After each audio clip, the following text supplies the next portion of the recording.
All right, welcome everybody to this live stream. We're going to be looking at the windstorm that's moving in. First in the chat, Puget Sound Storm Watch. Awesome, thank you for joining. So we're just going to, as we wait for some folks to join in here, we're just going to take a look here. Hold on, there we go, at the satellite. This is from the College of DuPage website. So College of DuPage, that's a school in Illinois there. And they've got this great suite of products of we've got, you got all these satellite things. You got radar, so you can see the radar here.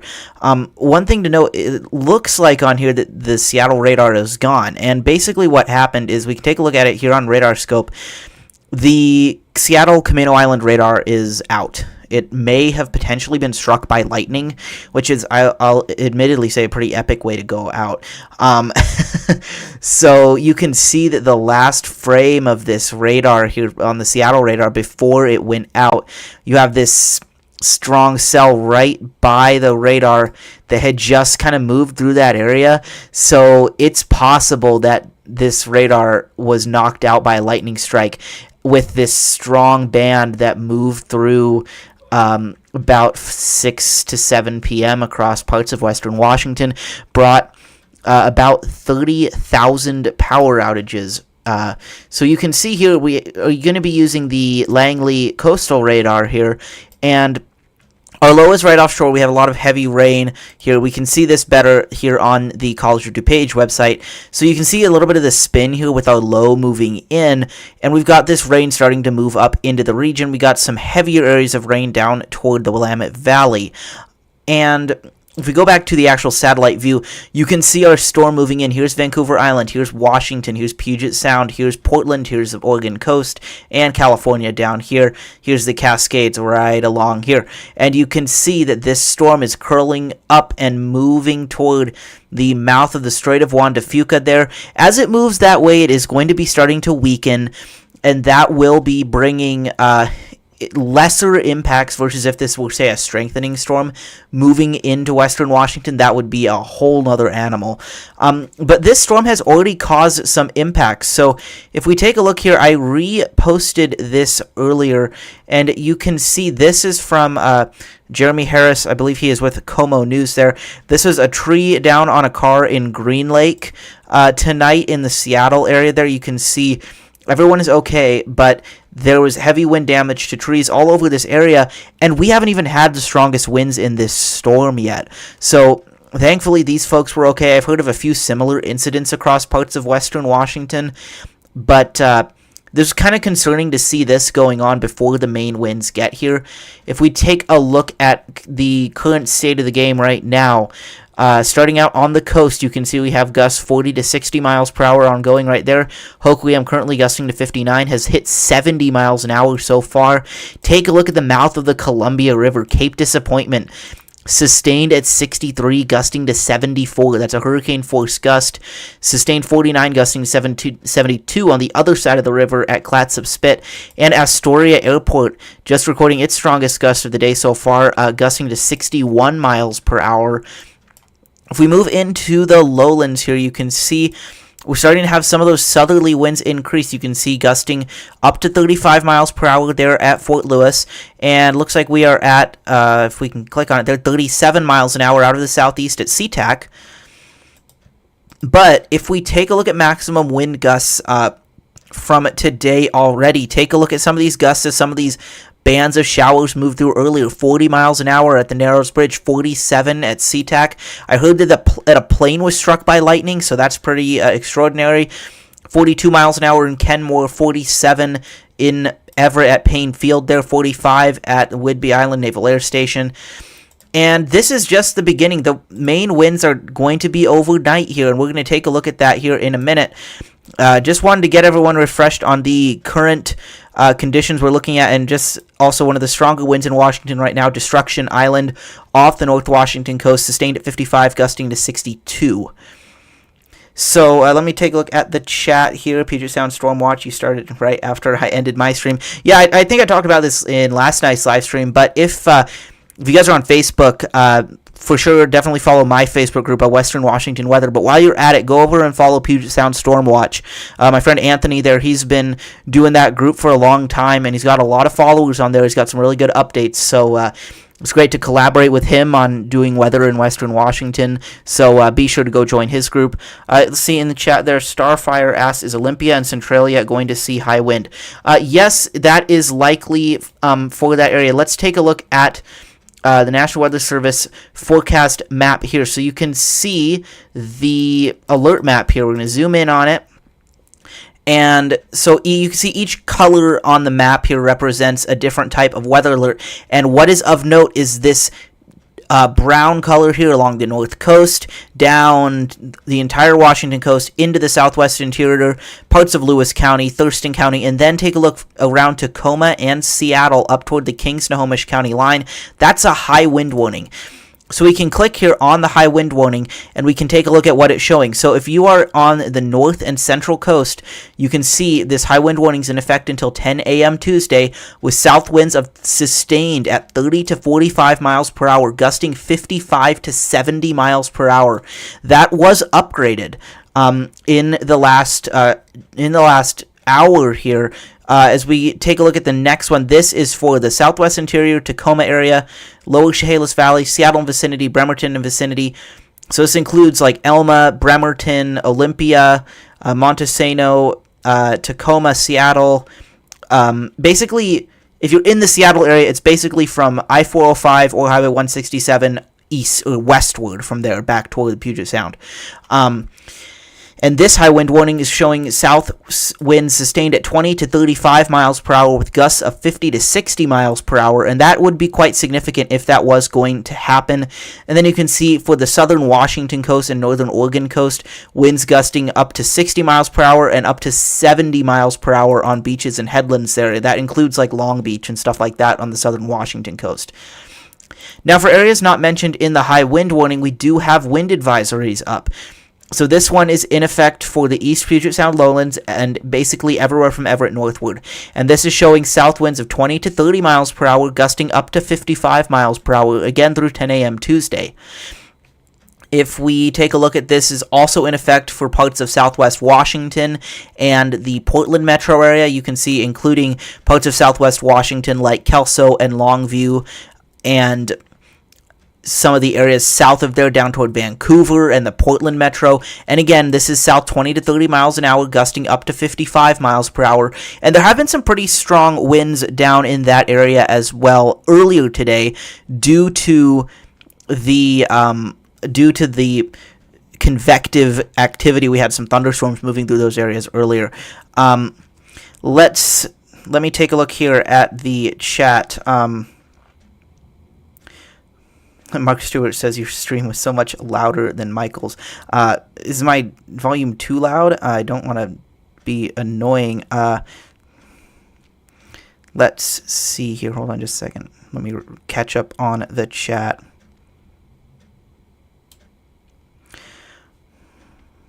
All right, it looks like, yeah, you guys are all coming over from Michael's stream. Shout out to Michael Snyder. He's awesome. So let me catch up here. Kelso and Longview out of the woods for tonight? Not necessarily. I would say that overnight you're going to still be getting some wind potential, but that area is a little bit sheltered by some of the mountains to your west. So maybe 40-ish miles per hour there around Kelso and Longview. We can zoom in a little bit here on this forecast, actually. Let me catch up on you guys' messages here. Will Centralia get high wind? Potentially here. Centralia is right here. This is the high-resolution rapid refresh model. You can see Centralia showing up at 50 miles per hour, and that would be... Yeah, it showed that already happening. I don't think that's the case. I would say that's basically between 10 p.m. to 2 a.m. For Centralia there. Why do you think East Puget Sound is not in that warning, 2 to 3 miles per hour difference? Yes, the criteria for high wind warning is basically if they think there's a gust 60 plus miles per hour. So if they don't think it's 60 plus, then they're not going to issue that high wind warning. So for example, that high wind warning was up for the bomb cyclone for some of the eastern lowlands because you're closer to those gaps and in the foothills there, and there was a good likelihood of 60 plus. 58 is officially the cutoff for the winds, for the high wind warning. So sometimes it's super, super close and you could kind of go either way. Usually if it's going to be 55 miles per hour or so, they'll just stick with the wind advisory. Ryan says just breezy in Sumner. Leticia says Ocean Park here, Long Beach Peninsula. Yeah, really windy out there. Dan's backcountry. Hopefully Wednesday will be good because I'm going out into the Olympic Mountains to film my next episode. Wednesday should be pretty calm. We should have decent weather on Wednesday. We will actually be getting into the 60s, I believe, for some of the lowlands. We can take a look at that later if you guys would like to. Sparky one says I made enough dinners and froze them in case we lose power. I'm good for a week and a half. I surely hope we're not going to have areas without power for a week and a half. I say that's very, very unlikely. Love the weather live streams tonight. Yeah, it's great to have as many weather YouTubers around here as we can. It really helps get more and more people informed, and it's great to do that. Mark Skelton says, hi, everyone. The winds are not as strong yet on Vancouver Island. Yeah, Vancouver Island's going to be a little bit difficult to get strong winds. Their best chances for strong winds on Vancouver Island, basically along that eastern shore from Victoria up toward Nanaimo. They're maybe 40 to 50 miles per hour. If we want that in kilometers per hour, I'd say 70 to 90 kilometers per hour approximately from some of these forecasts. Let's see. Luke says, just moved to Western Washington after spending most of my life in Tampa. New Tampa weather pattern so well, but you and Michael are such a huge help as I learn on new terrain. Yeah, people don't realize that the terrain is so impactful around here. I mean, these high-resolution models do pick it up pretty well, but you get these, like, for example, right here where my cursor is there, you can see 20 miles an hour in Port Angeles, whereas just a few miles to the east you have winds potentially gusting 50 plus, and it's all because of those mountains and everything like that. So yeah, it's just pretty interesting to see how our terrain always plays a role in pretty much every type of weather we have. Almost all the weather that we have in Western Washington is somehow influenced by our terrain. Emma says 71 mile an hour gust just recorded in Astoria. Let's see. Whoa. Okay, let's take a look at that.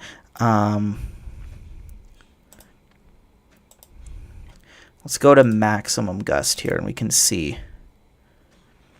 I don't know what happened to the bridge sensor. There's usually a sensor on the Astoria bridge there that gets some really strong gusts, but that must have been knocked out of power. A large portion of Clatsop County, Oregon there is out of power, so some of the stations we like to use frequently are not there. You can see 74 miles an hour on both sides of the Columbia River there, and you're looking at 53 peak so far in Tokeland, 70 miles an hour the peak there in Aberdeen, 54 so far in Westport, and we had some pretty good winds earlier with that strong squall line that moved through parts of Western Washington with gusts of 40 to 45 miles per hour, peak of 47 at SeaTac there. All right, so let's take a look at the forecast. Let's kind of just see what's going on. So you can see we got the low center moving pretty close to the coast right now. It's almost to the mouth of the Strait of Juan de Fuca. And if we take a look at, we'll start with the high-resolution rapid refresh model. And you can see where it put that low about 9 p.m. So we're doing quite well with that. With that 982 millibar low, you can see about off of Cape Alava there, actually the westernmost point. So we can see that low center is about where it was forecast to be. So as we go through tonight, you can see that low center is going to weaken and then pivot inland overnight tonight, and you have this, look at this really strong pressure gradient across western Washington, across the coast, and across the interior there. You're looking at 8 to 10 millibars, potentially a little bit more between Seattle and Portland. That's a pretty good gradient there that does signal some strong winds. So if we want to time out these winds here, you can see we start at 9 p.m. This is likely being a little bit too progressive with the timing. We're not getting 50 plus miles an hour between Portland and Olympia just yet, but you can see how the high-resolution rapid refresh model shows potentially some winds picking up here over the next hour for parts of the Puget Sound area, and then has that peak widespread for the metro area, basically from midnight or 11 p.m. to midnight all the way until about 5 to 6 a.m. You can see it continues winds sort of out of the west, gusting up to 50 miles per hour for places like Graham and Puyallup, all the way to 6 to 7 a.m. there. And this runs every hour, so we're getting a lot of new information with this forecast. We can see how far out it goes right now. Yeah, so you can see this is pretty interesting. 7 a.m., we still have winds gusting 50 miles an hour on the coast, 51 in Bremerton, 49 in Everett by the time we get to 7 a.m., even 45 plus around the Puget Sound area as we get to 7, and maybe the beginnings of a westerly surge down the Strait of Juan de Fuca there as well. Let me catch up on some chat messages here. Unofficial Washington State Wildfire Aware, thank you for joining us. Whidbey Island just started having more power knocked out. Strong winds are starting there now. Probably so. Luke says the differences between Sumner, Puyallup, and Bunny Lake are wild. Yeah, and being kind of the area that I am close to here in Federal Way, there's just some huge differences around here in the South Sound. Is the winds on the center of the low, Mark asks. The winds are going to be to the south of the low. The strongest winds are going to be south of the low, and that's why places like Bellingham and Mount Vernon and some of the San Juans are not getting as strong of winds as they normally would in one of our windstorms. There's nothing blocking us from the wind on Long Beach Peninsula. It's brutal. Yeah, Long Beach Peninsula is just getting slammed right now. You can see the current gusts around there. Down at the southern end of the peninsula, Cape Disappointment has been showing a gust of 74 miles an hour. And, wow, it looks like we just got a big increase here. Look at that, 68 miles per hour at Astoria and an incredible 85 miles an hour on the Clatsop Spit just across the river from Cape Disappointment. I mean, that is amazing, 85 miles per hour.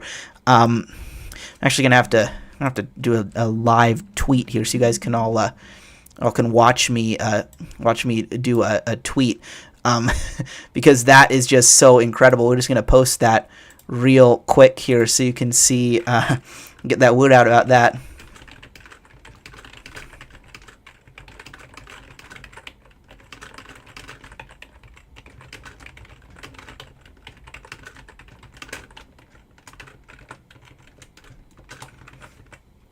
So yeah, actually, sorry, that's Oregon weather. So that's incredible. That's higher than the forecast. Any forecast was showing. No one was really looking at it's 80 plus miles per hour. So that's pretty incredible to see. And of course, that is a very, very exposed, very, very exposed location. And we can actually, here, let me take a look at that. So for those of you who aren't familiar with that area of the Pacific Northwest, so this is the mouth of the Columbia River. That 85 mile an hour gust was just recorded here. That weather station's right here on Clatsop Spit, which, as you can see, it sticks out pretty far into just the wide open areas between the Columbia River and the ocean. There's actually a observation tower on the jetty there. I have been there before. This Google Maps view kind of shows what it's like out there, so you can see you got the jetty. You're looking south toward the parts of the Oregon coast, including Seaside there, and then if you turn around, you're looking north toward Cape Disappointment there, and you can see it's just super wide open. So you're just gonna get just huge winds out there. If you take a look at the view on the tower, there's a little wooden tower. Man, this would be a time to be out there. It'd probably be pretty dangerous, actually. But you can see it's just wide open. I don't know where the weather station is here. It's probably on this. So it looks like that is the weather station that just recorded 85 mile per hour gust. And man, I mean, that is amazing. 85 miles per hour. That's Category 1 hurricane wind there. So that is just amazing to see. So, see, Dan's Backcountry asks, are you also on Blue Sky? Yes, let me actually, I am on Blue Sky. Let me copy that over to Blue Sky. So yeah, be sure to follow me on Blue Sky if you guys are not doing that already. It's a great place to be as well. Hold on just a second while I post that. All right. Yeah, let's go back to these current observations. So yeah, 85 miles per hour. I think we got on looking at this area because we were talking about Long Beach. Let's see. Let me catch up here. Mark H says, thank you for all the social media updates. Got down to our boat and tightened up all the lines at the marina earlier. Awesome. That's good. I'll make sure all your boats are secure. I'd love to be at the beach for this. Yeah, it'd be pretty interesting out there.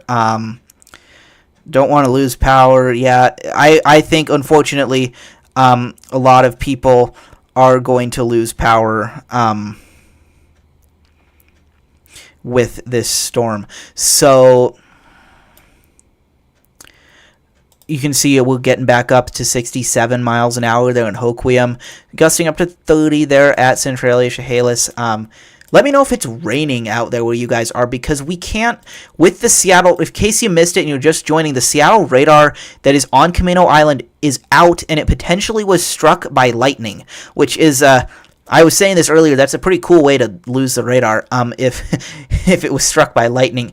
But you can see with that radar being out, once the precipitation kind of gets to about Tacoma and Olympia there, you can't really see where it's going. So if it is raining where you are, especially if you're north of Olympia there along the I-5 corridor, please let me know. Let me look at my own weather station. It does not look like it's raining here just yet in Federal Way. While we're at it, let's take a look at the power outages.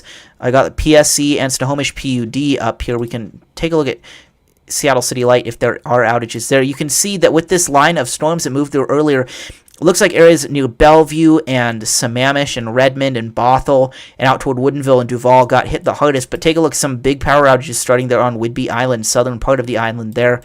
And you had some scattered outages around parts of the Kitsap Peninsula down here towards SeaTac and Puyallup. And then a big outage. This area typically goes out along Highway 410 outside of Greenwater there. So this...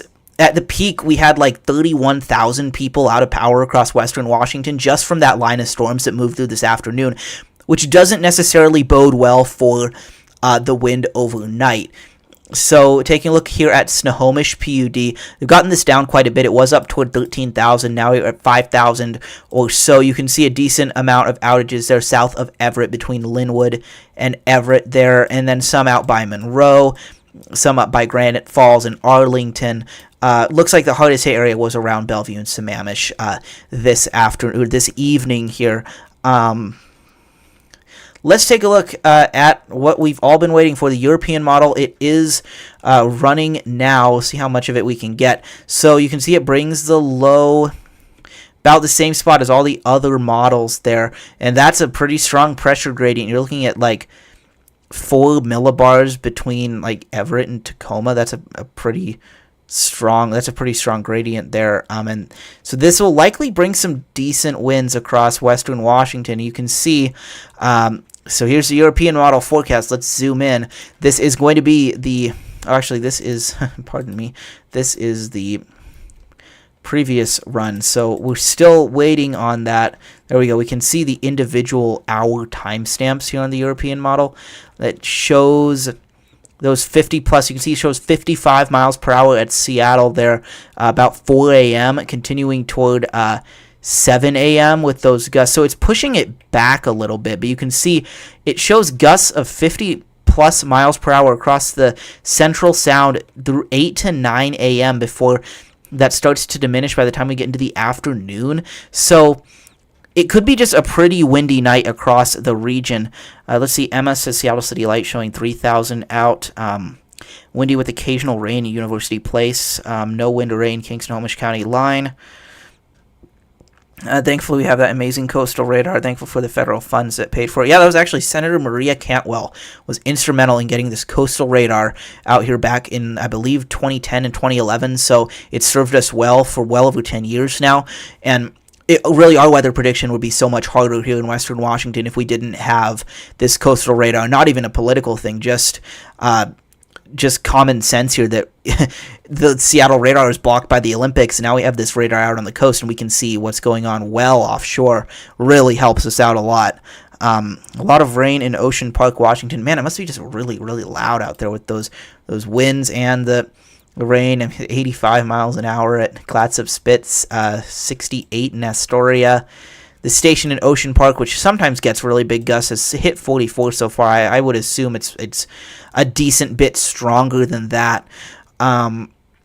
So yeah, we'll let the European model keep running here and see if we can get that wind gust swath forecast there. So yeah, here we go. This is going to be the final European model forecast before the strong winds move through parts of western Washington and then out toward eastern Washington as well. So here it is. You can see it's showing that area of strongest winds around Long Beach and the northern Oregon coast with gusts of 65 to 70 miles per hour. Obviously, we already beat that, and it's up to 85 at Clatsop Spit there, but again, a very exposed location. You can see along the coast there gusts of 55 to 60 miles per hour from the northern Washington coast all the way down through Hoquiam and Ocean Shores. And then you can see in the lowlands, we're looking at gusts around 40 to 45 miles per hour for some of the areas along the Columbia River between Vancouver and Kelso there. And then from Kelso northward through Olympia, you're looking at gusts of 45 to 50 miles per hour. From Olympia northward through Tacoma and Seattle and Everett and up toward Whidbey Island, you're looking at gusts of 50 to 55 miles per hour. Some isolated gusts up toward 60 miles per hour for southern Whidbey Island for parts of the Kitsap Peninsula. You can see 56 there in Bremerton. And then potentially a westerly surge, just a little bit of one there. Actually, that's a decent westerly surge there Tuesday morning. So tomorrow morning there with gusts of 55 to 60 miles per hour for parts of Whidbey Island. 49 miles an hour in Bellingham. 58 in Friday Harbor. 56 on Orcas Island. So this is a decent wind event. This is obviously anytime you get gusts of 50 plus miles per hour across western Washington, especially in the interior, you're going to have power outages and tree damage. But the thing that's kind of exacerbating this and making it worse is the amount of rain we've had over the last few days. So if we take a look here at 72-hour precipitation, this is as far out as we can go. So total rain over the last few days here, this goes back to so the 21st, that is. So since Friday evening, the amount of rain we've had, you can see areas from Seattle southward have gotten 1 to 2 inches of rain, or actually 1.5 to 2 inches of rain since Friday evening. And then you can see out here across parts of Shelton, the Kitsap Peninsula, you're looking at 2 to 3 inches of rain over the past 3 days. Parts of the Olympic Mountains, up to 6 to 7 inches of rain over 3 days. And out here on the coast, 3 to 4 inches over the past few days here. Olympia southward, 1 to 2 inches there over the past 3 days. And up north, you got a bit of a rain shadow going, only about an inch for some places. But what I'm talking about here for the metro area is that the soils are going to be very saturated. And so when the ground is saturated like that, it makes it really hard for the trees to kind of stay rooted in there. So naturally, because of how wet the soils are here overall, trees in western Washington have very shallow roots. But when you add some really strong wind there, then the wind is pushing on these shallow rooted trees. When the ground is really wet, it's easier for the trees to just give way and uproot. And that's what we deal with at times in our windstorms that closely follow rain events or atmospheric rivers.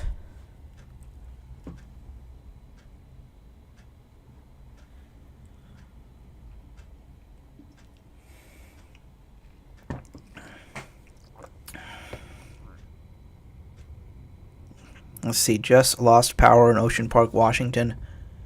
That's not a surprise.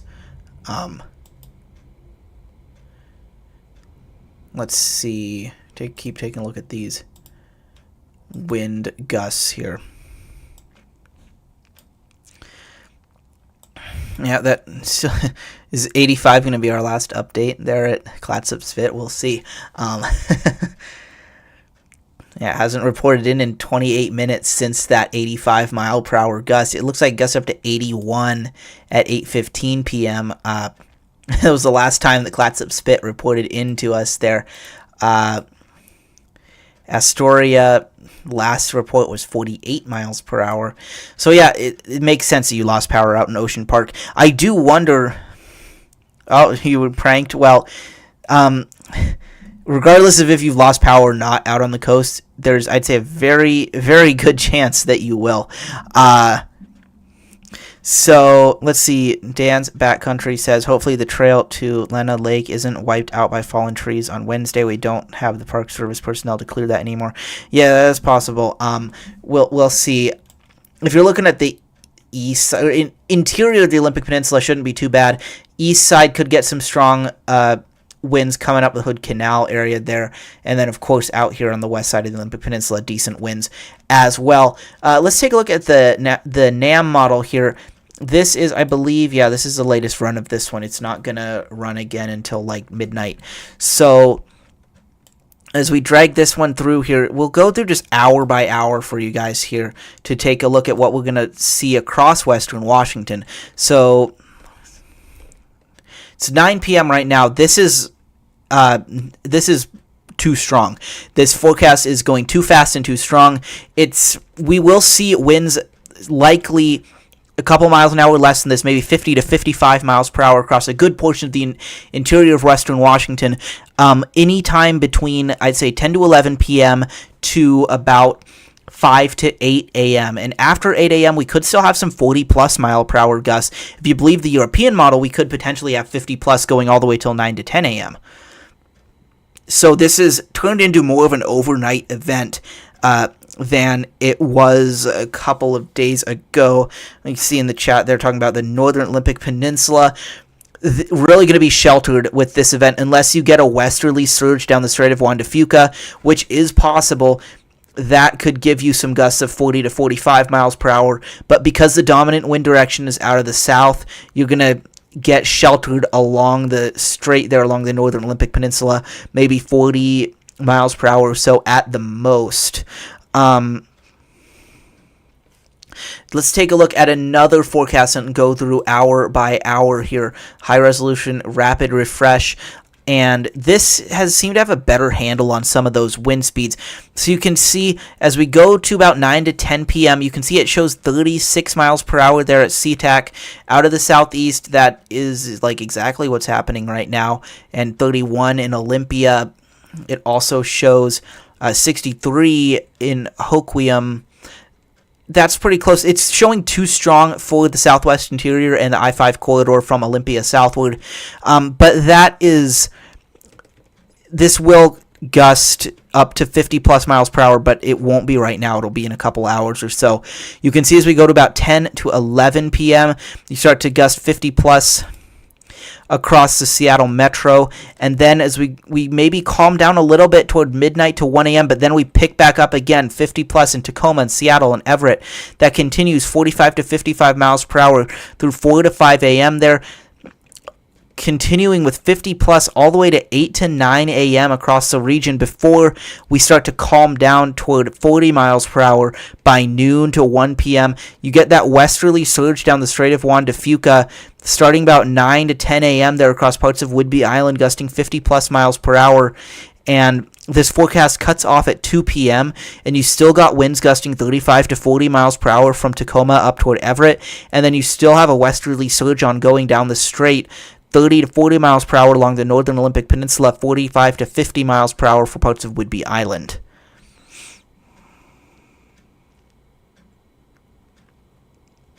Had a big gust. Dan's Backcountry, you were over in University Place, right? So that makes sense. Let me look outside. I can't. Doesn't look like it's too windy yet here at my place in Federal Way. You see my weather station pressure is going down, and the winds are out of the southeast, which is expected with the low offshore. Obviously, your winds are going to go toward low pressure, so winds are going to be out of the southeast right now for parts of western Washington, almost directly out of the south for the coast. As this low pivots inland and that pressure gradient sets up across the interior, then those winds are going to turn more southerly to southwesterly. And we can see that if we take a look at, let's see, it's going to be this. Hold on just a second. There we go. So basically what we're looking at here, these are lines of constant pressure. So you got the low center here, then you see 986 millibars, and that line around it is all the areas where it's 986 millibars. The closer these lines are to each other means the stronger the wind is going to be because you got a stronger pressure gradient. So you can see as we go through 2 to 3 a.m. there, you can see, look how strong that pressure gradient is across the Puget Sound right there. You can see that between Seattle and Portland, you have 2, 4, 6, 8, 10, 12... 13-ish. I know Michael was just talking about this on his live stream. 12 to 13 millibar gradient between Seattle and Portland. That's pretty strong. I mean, that could that definitely can cause some big winds. And you can see if we look at the wind forecast at this exact time, you see there gusts 45 to 55 miles per hour across parts of western Washington. So, unofficial Washington State Wildfire Alert says 0 with a slight uptick in winds from many. Widespread 50-plus mile per hour gusts likely. Quite a few more power outages potentially with the saturated soil. That was PNW Weather on X. Oh, yeah, that's a good account to follow. Yes, we can actually compare this. We can compare the 0Z Euro back to the 18Z Euro and see how the last couple runs have varied. So, let's do that. There we go. So this is, you have the 0Z, the latest run on the left, and the previous run on the right. You can see it did tick those wind speeds up by a couple miles per hour for parts of the Puget Sound area, back up to 55 for Seattle there, 53 for Renton. You can see 49, 50 for parts of Pierce County as well. And then on the coast, you can see 55 there, up to 60 to 65 for the southern Washington coast, northern Oregon coast. That has stayed the same. But yes, you're right. It shows mid-50s or so in miles per hour for most of the Puget Sound area, which is by far more than enough to cause impacts across western Washington in terms of downed trees and power outages. Sparky1 asks, is Rainier blocking the precipitation for Puyallup? Radar looks like someone took a bite of a donut, and Puyallup is in the donut hole. The reason the radar looks like it does right now is because the Seattle radar is out. It may have been struck by lightning earlier as some of those strong cells move through the area. We can compensate a little bit by taking a look at the Canadian radar here at the Canadian border there near Abbotsford. However, that doesn't show much down toward Seattle and Tacoma. It's really best for looking around Bellingham and the San Juans. And you can see we got some heavy rain down the strait there and along parts of the Olympic Peninsula down toward Hood Canal. But we're kind of having a hole here between where the Canadian radar covers and where the coastal radar covers. But you can see if you're down in Olympia right now, it's likely raining pretty good, potentially wind-driven rain. You can see the storm report there for the 74 miles an hour at Cape Disappointment. You can see this rain is moving inland and our low is right out here. So this is kind of what we're looking at here as well. Wind is picking up more and more, Dan's Backcountry says. Let's take a look at the Tacoma Narrows Airport, see if we're kind of reflecting an increase there. You can see it's up to 22 miles per hour, sustained wind a little bit stronger. So yeah, definitely starting to pick up. Point Robinson there on Puget Sound, on the easternmost point of Vashon Island, gusting 20, sustained 23, gusting 32 miles per hour at SeaTac Airport as well, 30 miles per hour down there at Fort Lewis. And looking down again at the area that's had the strongest wind so far, southern Washington coast, northern Oregon coast, you can see 54 miles an hour at Astoria. Still at 85 mile per hour gust at Clatsop Spit. Hasn't updated since then. 74 miles per hour at Cape Disappointment. This, I believe, has been gusting at this strength for quite a while, but 9 p.m. at Cape Disappointment, sustained at 72, gusting to 74. That's incredible. That you have a hard time standing in a sustained 72 mile an hour wind. If we go up north a little bit, you can see Destruction Island is up to 67 miles per hour. That's a good indicator usually that we're going to have a decent wind event is when Destruction Island gets pretty strong. Andy asks an important question here. How does this compare to the big storm we had in November of last year? Well, the bomb cyclone we had in November was really significant for the fact that it drew really, really strong winds out of the gaps in the Cascades. So we can kind of use this satellite image to compare. So this storm, as you can see, is weakening as it moves into western Washington and southern Vancouver Island there. And the bomb cyclone, it was a huge storm that was centered way out here off the coast. And because it was far off the coast, it drew these strong winds out of the gaps, and it brought these really, really strong winds to the foothills of the Cascades, especially in King and Snohomish counties. But it was really localized to those areas. King and Snohomish counties got the brunt of the impacts, and the impacts were just so bad that you had some very small areas that got a ton of wind. And like it looks like Emma said there in the chat, those winds in the bomb cyclone were coming out of the east, so the complete opposite direction from what our typical southwest winds are, and that is what made the bomb cyclone so bad, why you had 600,000 power outages across western Washington, most of that centered in King and Snohomish counties. And that would be because of the gap winds. This storm is a more typical windstorm for us. Winds are fully out of the south, not out of the gaps, instead through the big valleys like the Puget Sound region, the lowlands, the Chehalis Gap, up through the Willamette Valley, a typical windstorm out of the south. Emma, you make a good point in the chat there. Imagine if the storm had held on to its pressure for a bit longer, we'd be getting rocked. Absolutely. If this storm was strengthening instead of weakening as it made landfall, we'd be talking about a very significant wind event. And we're still looking at potential for some pretty significant winds, even with this storm weakening as it moves in.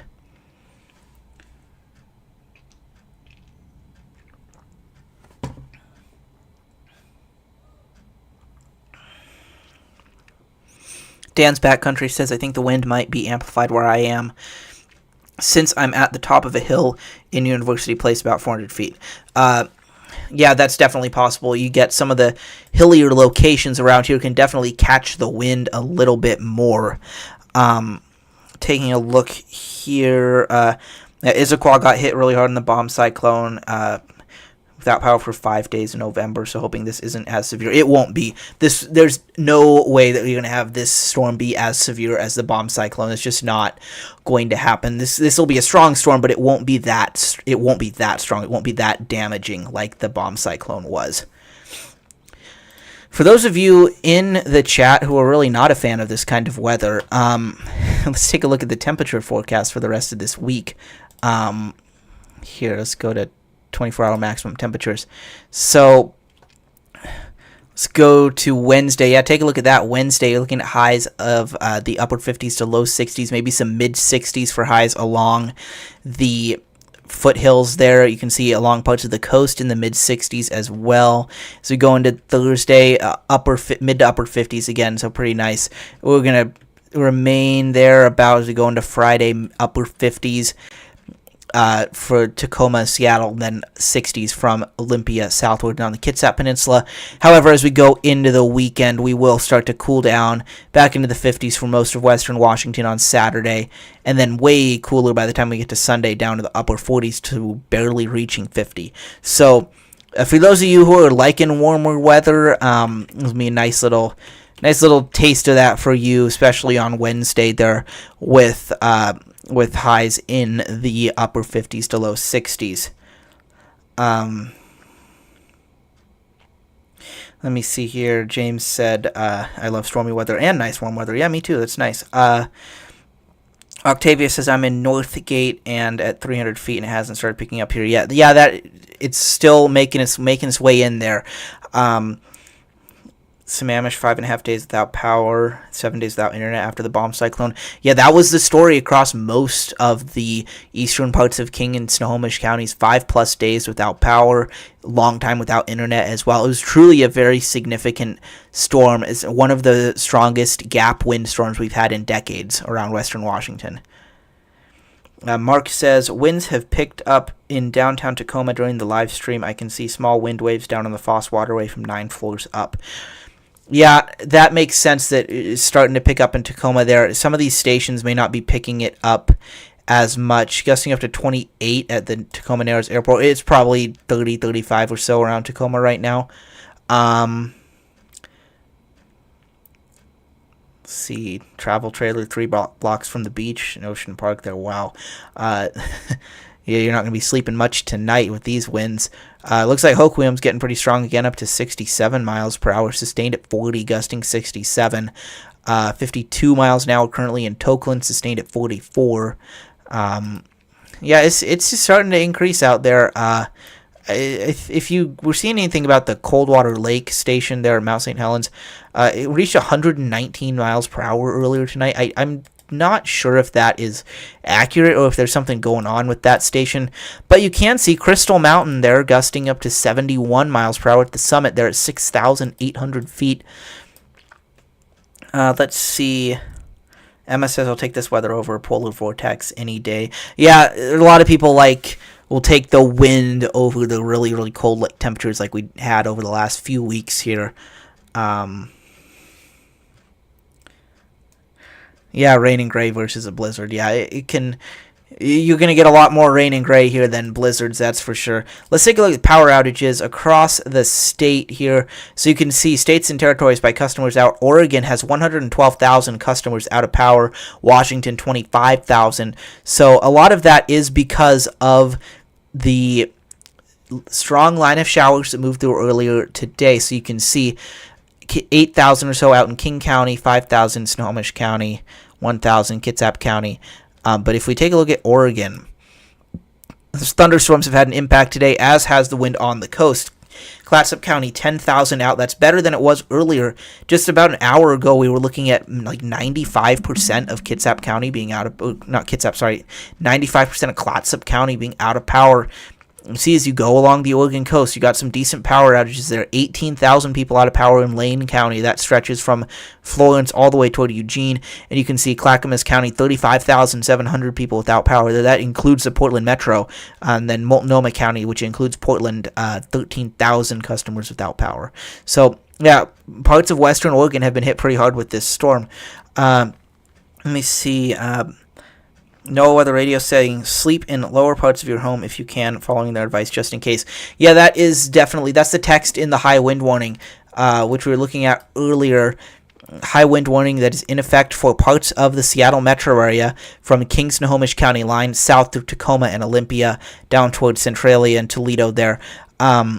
And that high wind warning has a message at the end. It says, impacts damaging winds will blow down trees and power lines. Widespread power outages are expected. Travel will be difficult, especially for high-profile vehicles. Strongest winds will occur during the overnight hours. Preparedness actions.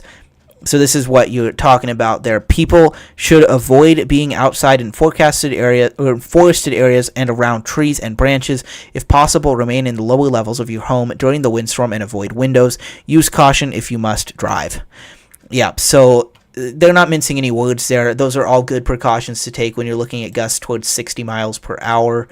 You can see we're still continuing to increase across the region. As expected, these winds aren't making it in to the metro area just yet. That's expected to happen more toward 11 p.m., midnight, and then overnight hours. You're going to get those peak winds like that high wind warning is saying. Betsy asks, do you have any recommendations for how to view accurate wind gust observations, apps, or websites? Not finding much that shows immediately. Yeah. This is a website I use from the National Weather Service. It's called, I can type the link to it in here in the chat. It's a bit cumbersome to navigate this website at times. I would check that one out.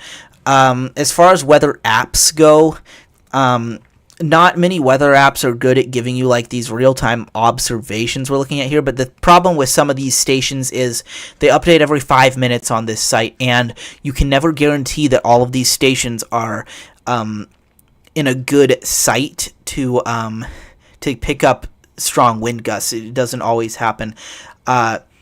Sonia says, I'm lost with the radar on Camino Island down, LOL. Yeah, me too. It's definitely more difficult when one of your radars is out. We're used to having the radar there on the coast and then the radar here on Camino Island showing us what's going on in the interior. But again, that may have been struck by lightning earlier today, so that is pretty interesting to see that happened. Jennifer says, what are wind gusts looking like tomorrow for Shelton? Shelton's going to be decently windy overnight into the early morning hours of tomorrow. European model shows gusts of 45 to 50 miles per hour for Shelton. High resolution rapid refresh. Let's go to peak gusts. It shows gusts of 52 miles per hour in Shelton. And the NAM model, which we pull up right here, shows gusts of 50 to 55 miles per hour for Shelton there. So yeah, decently windy in Shelton, 50 to 55 miles per hour, just like most of Western Washington in these forecasts. I don't think I mentioned it yet, but be sure to like and subscribe here at Western Washington Weather YouTube channel. I've been doing these videos and live streams for about 6 months now, and it's been great to do. I've really enjoyed it, and I've gotten some good growth here on the channel. I will definitely keep doing live streams and stuff. If this is something you guys like, it's like even if we got like heat waves or smoke events and stuff like that going on this summer, like we can definitely do a live stream to talk about those and just kind of get some of the observations and what you guys are seeing and ask some questions and stuff like that. So while we're taking a look at it here, let's refresh these power outages. You can see PSE was at 10,000, gone down a little bit, down toward 10,600 there, but again, you still got the lingering outages across parts of the east side from that strong line of thunderstorms that moved through areas basically from Federal Way all the way up through Langley and Green Bank and stuff on Whidbey Island up toward Oak Harbor and stuff a bit too. And then, of course, potentially over Camino Island where there may have been a lightning strike that impacted the coastal radar. Let's take a look at Snohomish PUD. We're still looking about 5,100 or so out of power. Let's check Seattle City Light too. I didn't have that one open, so we gotta. Here, let's take a look at Seattle City Light. Let's let this load up here. Here is the outage map. So 3,000 customers out in Seattle, but it looks like 2,800 of those are in North Seattle. One outage in North Seattle. Let's see. Wow, that's a pretty significant outage here south of Green Lake. This could, I don't know if this could be in the same area as that tree that fell on a vehicle there near Fremont there. So that's a pretty big outage. And one thing that we were talking about this on Michael's stream earlier, that customers does not equal people. So like this outage here in North Seattle, you can see it says 2,855 customers out of power. But if you think that, consider the fact that one customer could be a family of 4, or it could be a family of 6, or it could just be one person. So you don't really know. So customers is not necessarily an accurate number of people who are out of power. So you can see over here, got a smaller outage, 1 customer, so that's probably 1 to 4 people. But yeah, you got some decent outages going on in parts of North Seattle. There are some scattered ones all the way along Lake Washington, mainly along Renton Avenue and Martin Luther King Jr. Way. So yeah, Seattle already dealing with some outages as well. We'll keep this here. Let's take again a look out on the coast. It looks like did this ever update out here at Clatsop Spit? It's still, that thing got knocked out. It hasn't recorded for an hour there since that 85 mile per hour gust. Sustained 30 gust 51 in Astoria there. So it's definitely getting pretty windy out there on the coast, and it has been like that for a while. This is actually Westport gusting up to 51. There is a webcam in Westport, so I don't know why I hadn't thought of this. Let's take a look at the Westport webcam. It's probably just going to look like a whole lot of rain flying across it. So let's take a look here at the Westport webcam. Probably going to be kind of wild. If they have power, of course. If they don't have power, this is not going to be working. And that, yeah, well, I would say that unless this is like an alternate broadcast, it doesn't look like it. Yeah, I'd say Westport doesn't have power right now because the webcam is not running. So, well, that's unfortunate, but let's see if there are any other ones we can look at. Is this one? There's some webcams in the Long Beach Peninsula. You can try to see if those are up. Astoria Bridge camera is down. The Washington side and the Oregon side. Lewis and Clark Interpretive Center webcam. This is actually active, and it's like just shows a ton of rain blowing at it, so that kind of makes sense. Same at North Head. Looks like that hasn't reported for a little bit. And Columbia River Bar, this is down by the Coast Guard station there, and it's just a lot of rain on it. So it's raining, and it's really windy there on the coast. You can see still got southeasterlies here in the lowlands. We'll look at these forecasts one more time here. Let me look through the chat here. Betsy says, yeah, glad I could help you there. Yeah, the weather hazards data viewer is pretty cool. Dan's Backcountry says, fire season this year will likely be a disaster with so many people laid off. Yeah, it's unfortunate that a lot of workers for, like, agencies that help with fires and stuff like that have been laid off. Hopefully we'll be able to get some of those people back in to help with fires, but nothing's guaranteed, and it's not even guaranteed right now what kind of fire season we'll have. We're leaning toward potentially a warmer and drier summer, but that is not something that is guaranteed at this point. We'll definitely know more about that by the time we get into spring. I was talking about this in last night's live stream, but one thing that is kind of interesting is we are going to exit La Nina. We're in La Nina right now. We're going to exit La Nina through the spring and into the summer. We're going to be neutral, but forecasts diverge on if we're going to have El Nino, La Nina, or neutral next storm season, next winter. We don't really know yet, so we're just going to have to kind of wait and see. Well, Emma says 5.2 earthquake off Vancouver Island 15 minutes ago. Let's see that. Let's check that out real quick.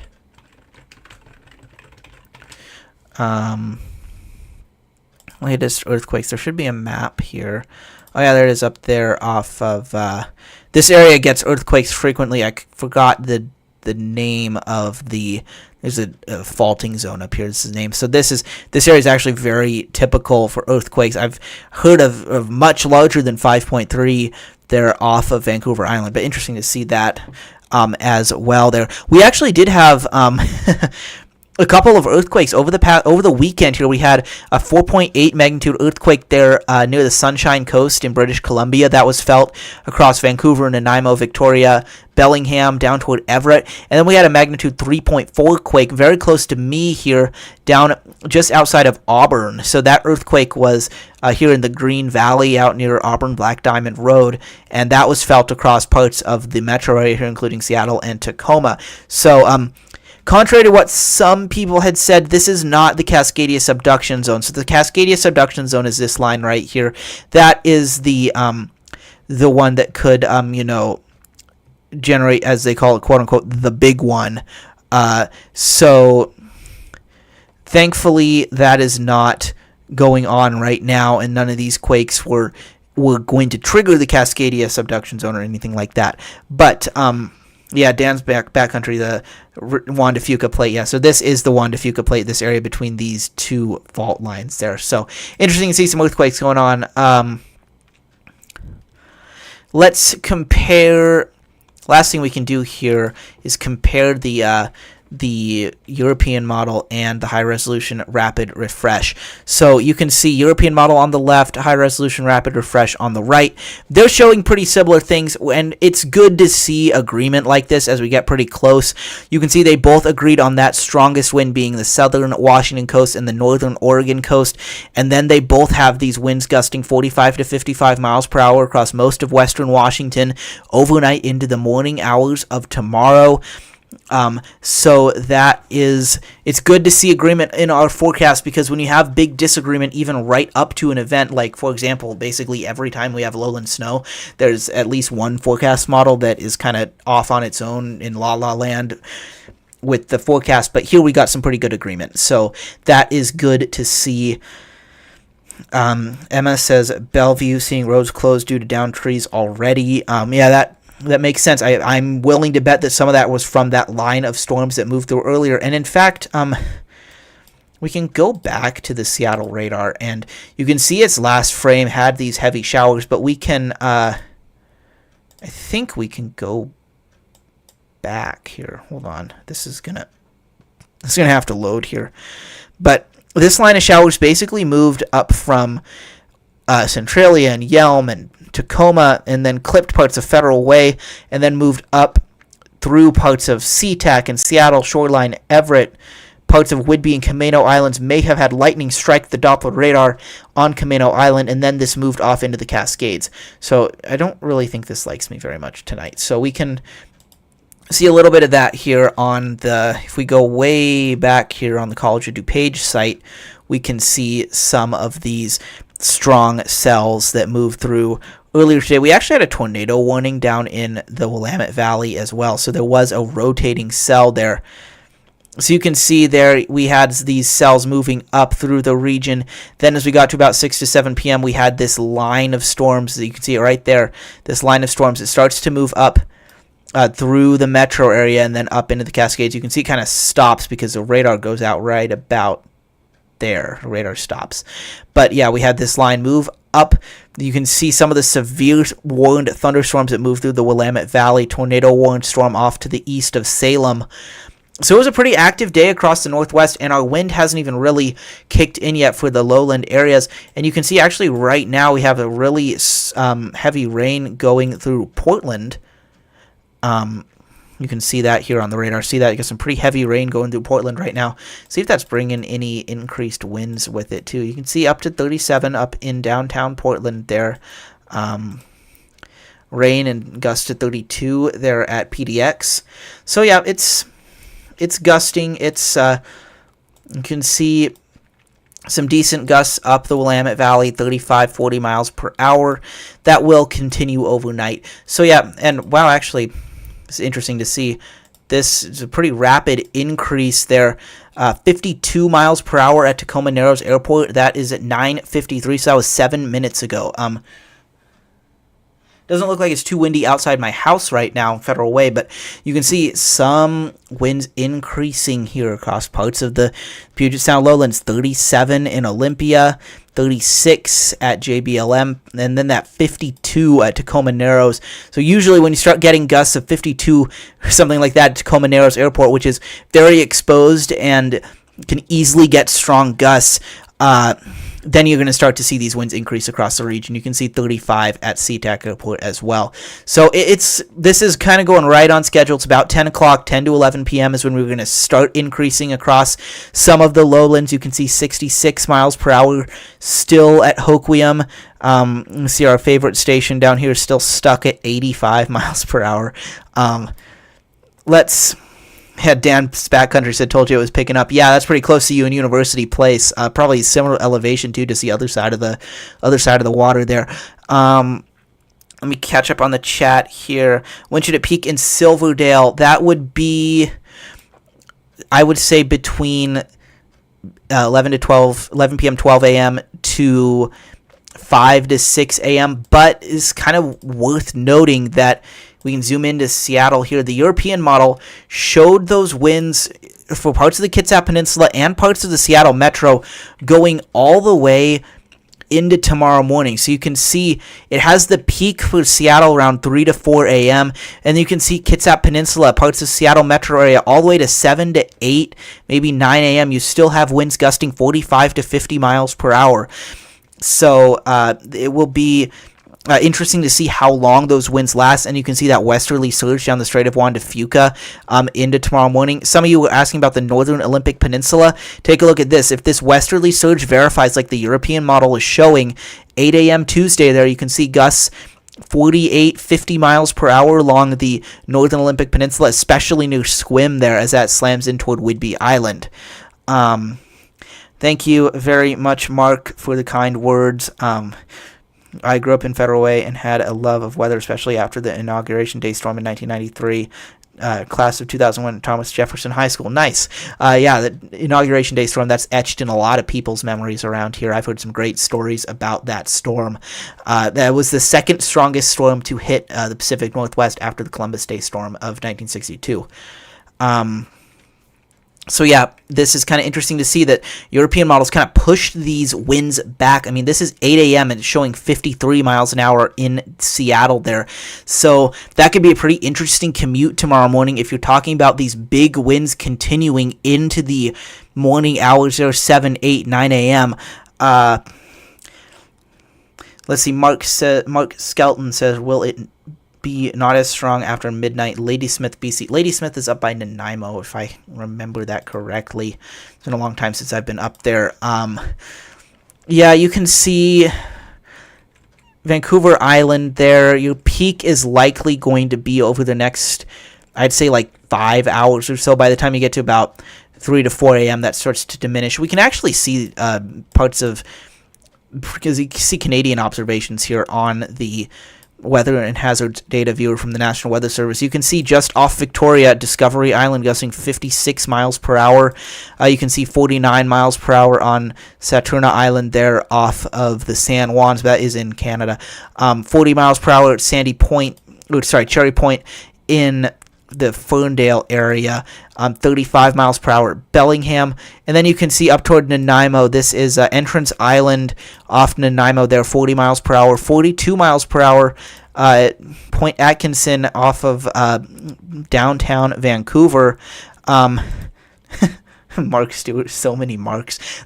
Seriously, there's a ton of people named Mark who are interested in weather in the Pacific Northwest. It's hilarious.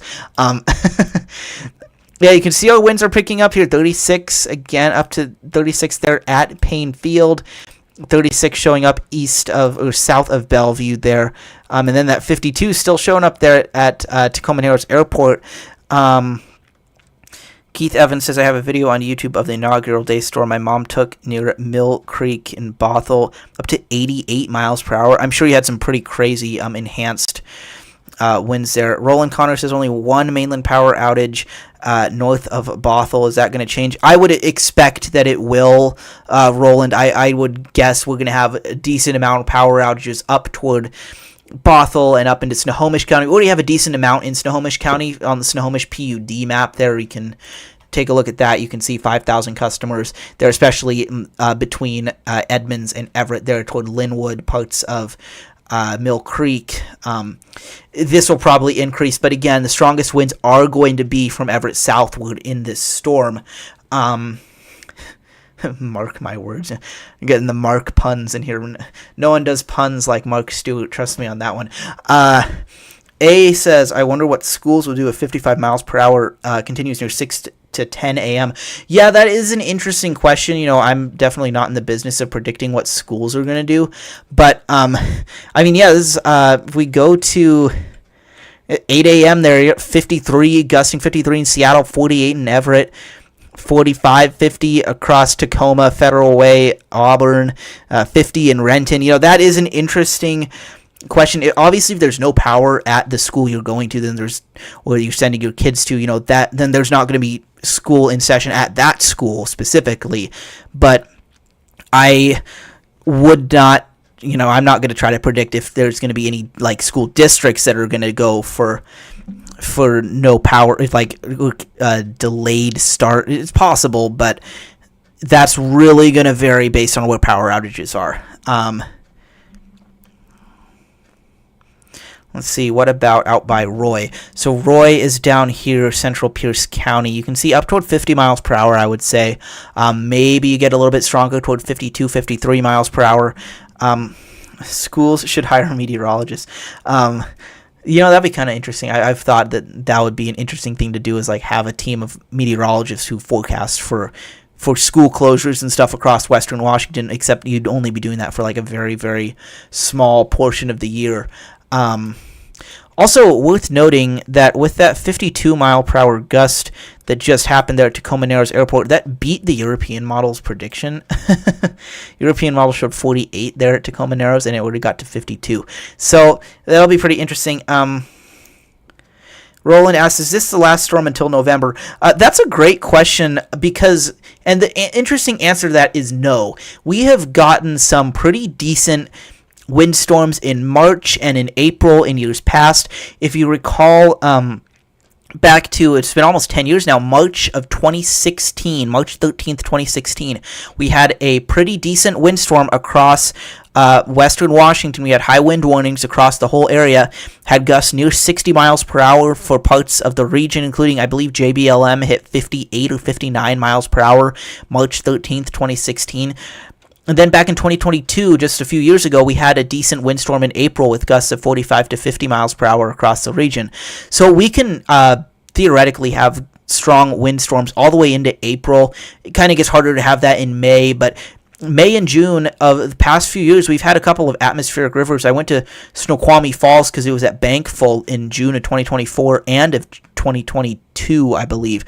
So, there's definitely more storms coming. We may have a break for a little bit. But some springs we get almost no storms. So it really is kind of in a way all or nothing. But with La Nina continuing into spring, I would hedge my bets on it being a cooler and wetter spring, which usually does bring in the potential for more storms as we go through March and April. We even have had snow in March and April, dare I say it, and I believe 2022. I think it was 2022. For those of you down near Longview and Vancouver, Washington, Battleground, Castle Rock, all that, got 4 inches of snow in April of 2022. And that was just a crazy event. I had a trace of snow at my house in Federal Way in April of 2022. So, there is obviously a chance of a lot of different storms all the way through April, but once you get to April, it gets hard to have any appreciable storms after that. Although I did get a 38-mile-an-hour wind gust in June of, I believe that was 2021. So it's checked outside again. Not too windy here yet, but it is... Let's see, Mark says the flags atop the tall buildings in Tacoma are really flapping in the wind currently. Winds are picking up. Don't worry, Mark Stewart. I'm not going to ban you for Mark puns. I'm getting a good chuckle out of these. The Mark Knight rises. It's great. April 2022 snow, yeah.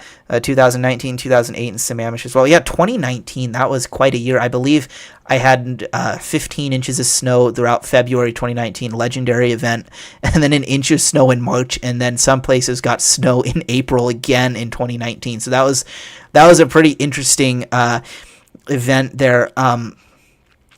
So yeah, definitely storms possible all the way up until April. So it'll be interesting to watch. And obviously you guys know that you can continue to follow all my daily briefings here. I don't do it necessarily every day when we have calmer conditions, but I try to do it at least every other day. That's how I used to do my blog for a long time before I switched to doing videos. You can also follow here the Western Washington Weather Facebook group. It's a great place to follow along. I will type the link to that in the description, in the chat here. Hold on just a second. We're up to like 1,200 folks in this Facebook group. There we go. So there's a link to the Facebook group. Thank you very much to my Mark fan club in the chat there. You're going to do a forecast video in the morning. If I have power, then yeah. I will definitely try to do that. If I don't have power, then I'll probably just film a quick video and post it on my social media accounts. It's hard for my house to lose power in my area, Federal Way. It just doesn't really happen. So yeah, I'll try to do a video in the morning. We can kind of wrap up the storm, or we can see if the winds are continuing. I mean, if I do a video at 8 a.m., we could still have winds gusting 50-plus miles per hour across parts of the area if the European model is correct. So, yeah, it's going to be pretty interesting to see what goes on through the night. You can see we're still getting some good gusts out on the coast there. Hoquiam just still gusting 59 miles per hour, just getting slammed out there. And you can see up toward Destruction Island, 67 miles per hour. We got some gusts up across parts of northwest Washington as well. You can see easterly gusts up to 50 miles per hour up at the Dungeness Spit Lighthouse there. But that kind of that's a great illustration of somewhere being more exposed. So you can see 50 miles per hour out on Dungeness Spit and 16 miles an hour at Port Angeles. So when you're out here a little bit more exposed, you get those stronger winds. 45 miles per hour out of the southeast at Whidbey Island. And you can see right there, downtown Victoria, or just outside of Victoria, they're 40 miles per hour. So it is definitely increasing across the area, still gusting to 46 miles per hour at the Tacoma Narrows Airport there. So that's a sign that it will start increasing across the lowlands here over the next couple of hours. So yeah, thank you all very much for tuning in tonight. I've been doing this for about an hour. There's not too much more to look at. The last thing we can see is if we're getting one more run of the high-resolution rapid refresh. And we are, so I think this is where we'll wrap it up. You can see this forecast just goes about the same thing. You can see 50-plus miles an hour basically everywhere from Centralia northward all the way through Everett up toward Bellingham. This has increased a little bit for Bellingham, potentially up toward 55-plus. You can see most of the Puget Sound lowlands getting 50-plus miles per hour here on the high-resolution rapid refresh forecast. And you can see on the Washington coast 60 to 65 miles per hour for places like Hoquiam and Astoria, up towards 70 miles per hour. It looks like the upgrade to, say, 70-mile-per-hour gusts was a very good call by the National Weather Service in Seattle and Portland. And you can see down toward Kelso, Longview, Vancouver, Washington, and Portland, there gusts 45 to 50 miles per hour. And up in the lower mainland of British Columbia, 46 miles per hour there at Vancouver International, up toward 45 to 50 miles per hour for Nanaimo, 50-plus miles per hour for Victoria. So we want that in kilometers per hour. Up to 90 kilometers per hour for Victoria, 70 to 80 or so for Nanaimo, and then 60 or so for Vancouver, maybe up towards 70 for places like Delta and Langley and the Vancouver International Airport there. So yeah, this has been great. Thank you all very much for tuning in tonight.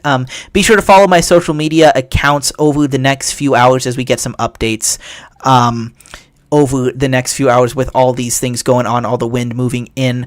Again, wind is expected to strengthen across the lowlands between 11 p.m. to midnight, peaking overnight. Those winds start to diminish by between 7 to 10 a.m. Could have a little bit of uncertainty on the backside of this storm as to how long it takes the winds to subside. European model that came in tonight shows winds gusting 50-plus miles an hour in Seattle until 8 to 9 a.m. tomorrow morning, so that is definitely something to watch. So thank you all very much for watching. Thanks for tuning in. And I will try my best to do a forecast video tomorrow morning. And if not, then I'll post a short video too at my social media accounts. So thank you all very much for watching, and I will talk to you all tomorrow.